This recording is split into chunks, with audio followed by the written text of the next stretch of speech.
Hi, I'm Tim and thanks for watching my video series for 2026. In this part 6, what we're going to be doing is setting up this, which is the SLZB-MR3 from SMLight, and we're going to be setting it up with Zigbee2MQTT, so Z2MQTT. So if you prefer Zigbee2MQTT instead of ZHA, then keep watching this video and I'll show you how to do it in Home Assistant. Now, just one thing to note, I'm assuming that you're connecting your SMLight SLZB series via Ethernet and not USB, because it makes it easier to get into the web control panel to get the settings and information we need to put into Home Assistant. So I'd recommend connecting it via Ethernet. Now, just one final thing. Before we get started, you don't have to use an MR3. You can use, for example, an MR1, MR2, or one of the SLZB series. So it doesn't matter which one you use, they're all pretty similar. So without further ado, let's get up onto the computer behind me and get started. So here we are at the computer and I've opened up a web browser, and in the first tab I've logged into the SLZB-MR3. Now, as I've said in previous videos, you don't have to use the MR3. You can use any of the SMLight SLZB series. Now just make sure that it's connected via Ethernet so you can get into the web control panel easier, like I have done here. And also in the second tab, I've logged into Home Assistant, as you'll see, and I'm at the overview or dashboard. So let's go back to the SLZB page. And what we first need to do is, you'll see here we've got Radio 1 and Radio 2.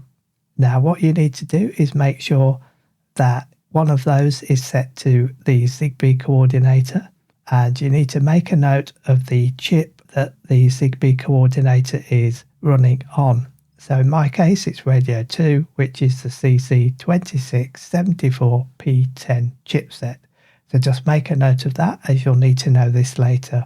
And also what you need to do is click on Mode at the left side and just make a note of the socket port number that the Zigbee Coordinator is running on. So you'll see here for Radio 2 it's the CC2674P10 for the Zigbee Coordinator, and it's got socket port 7638. So just also make a note of that socket port number.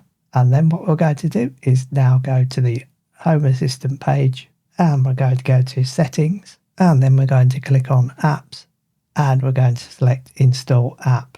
Now, just one other thing to note is that you need to have referred to part 2 of my video series, where we installed the repository for Zigbee2MQTT.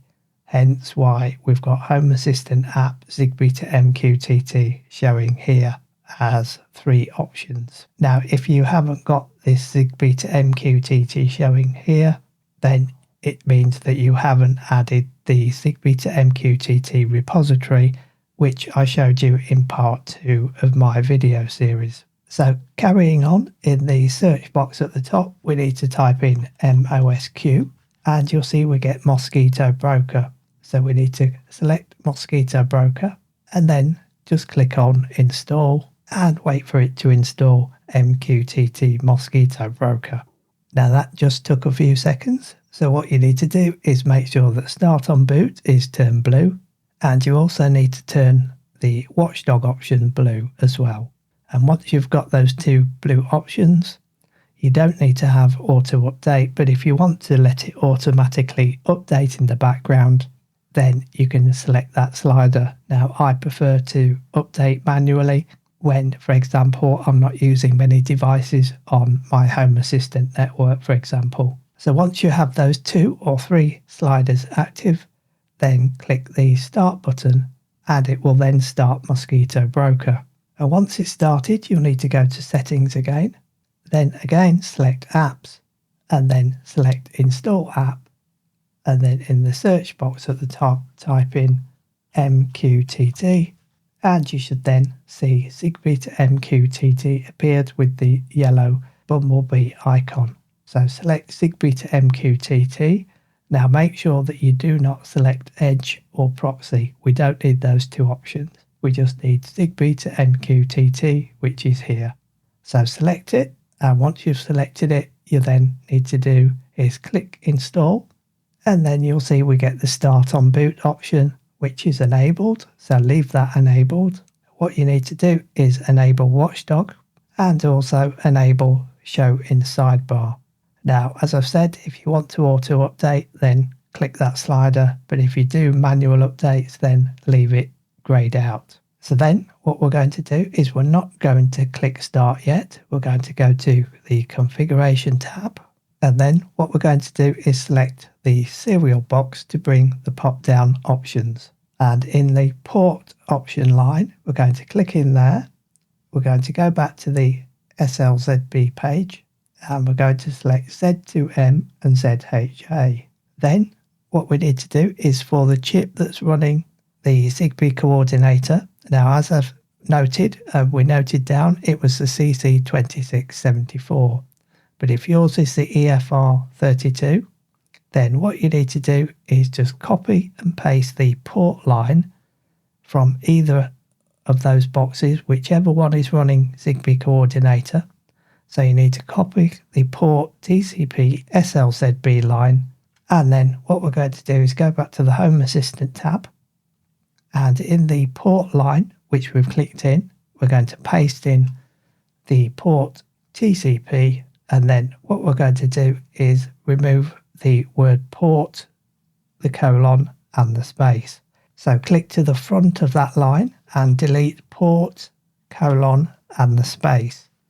So you're left with TCP colon / SLZB and then the hyphen and then the name of your Zigbee coordinator. So in my case it's MR3, so yours might be MR1, MR2, and then you'll have the colon and then the port number. Now, as I've said, it might be port 6638 or 7638 depending on which chip on your SLZB is running the Zigbee coordinator.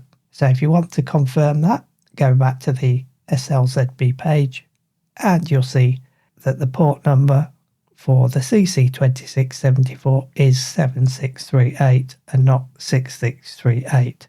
Now what you also need to do is note the adapt type.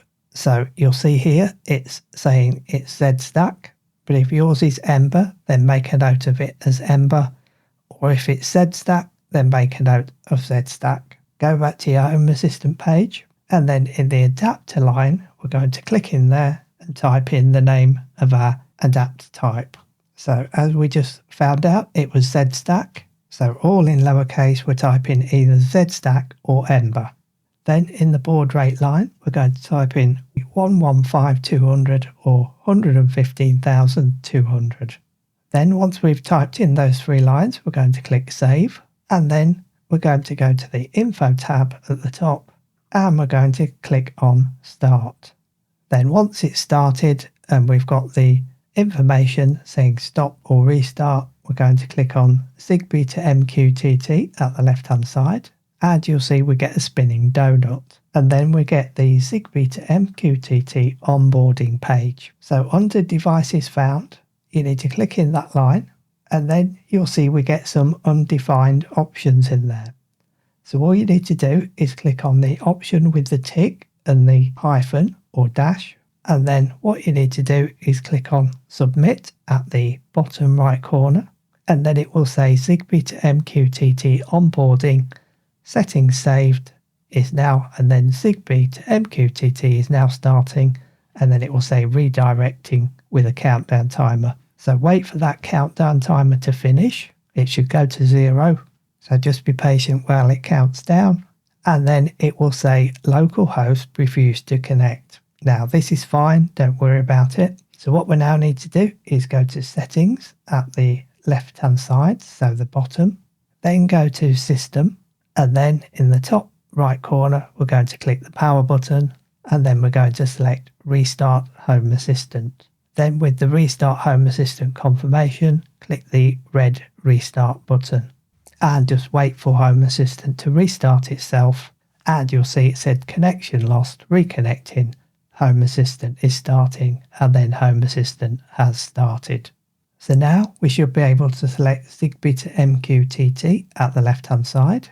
Now, if you get the Zigbee2MQTT onboarding page for a second time, then what we need to do is go to Settings, select Apps, and select Zigbee2MQTT. And then what we're going to do is select Stop. And then once it's stopped and you get the Start option, we're going to click on Configuration. So do not click Start yet. Click Configuration at the top, then click in the serial line, and then in the port line, after the SLZB-MR3, we're going to type in .local. So you should then have TCP:///SLZB-MR and then whichever model it is, and then .local and then :7638 or 6638, depending on which chipset your Zigbee coordinator is running, which I mentioned and showed you earlier. So once you've typed in .local as the additional text in that line, you can then select Save, then go to Info and then select Start. And then what we're going to do is again select Zigbee2MQTT at the left hand side and then wait for the onboarding page to appear again. All we're going to do is click in Devices Found, select the option with the tick and then select Submit, and then wait for the redirect countdown timer to finish again. So now you'll see again we've got localhost refused to connect. So what we're going to do is click Settings, go to System, select the power button in the top right corner and then select Restart Home Assistant. And then with the Restart Home Assistant, click the Restart red button. Wait for Home Assistant to restart, so it's saying connection lost, reconnecting. Home Assistant has started, and then in the left side click on Zigbee2MQTT again, and you'll see it's failed for a second time. Now if it does or if it doesn't, then so be it. What we'll do is fix this by switching to the IP address. Now to do this we need to go to Settings at the left hand side, select Apps and then select Zigbee2MQTT. Then we're going to select Stop to stop Zigbee2MQTT running, and then at the top we're going to select Configuration and then click again in the serial line, and then we're going to remove the text for SLZB-MR3 and then keep the cursor there, go back to the SLZB page, and then we're going to go to Dashboard. We're going to scroll down until we see the IP address. So highlight the IP address, copy it, and then go to the Home Assistant page, and then where the port is and where our cursor is, we're going to paste in the IP address. So in my case I've got TCP://192.168.5.27, and then after the 27 and whichever IP address your device is using. So yours might not be 5.27, it might be something completely different.